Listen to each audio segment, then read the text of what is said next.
काय सांगा तुम्हाला, असा दुचित बसलो होतो का वाचा डोक्यात नुसतं विचाराचं महूल सुरू झालंय. कशामुळं माहिती आहे का? अहो कालच आमचा पोरका लय फालतू निघाला, लय फालतू. रोज घ्यालाय रोज. आता काय घ्याला तुम्हाला कळलं असेल. रोज घ्यालाय, अजिबात ऐकणं, दंडीशाही करायलाय. मग मला सांगा, तशा पोरायला अशा निबरे बुटाडानं हाणायला पाहिजे की नाही?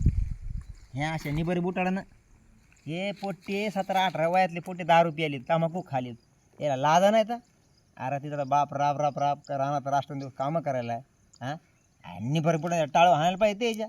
अरे जरा लाजा धरा लाजा. कवर कामं करायची आम्ही शेतामध्ये. अरे आमची हाडं कूट झाली. हां, ठेवू तुमच्या जिंदगीवर अशा बेवड्याच्या.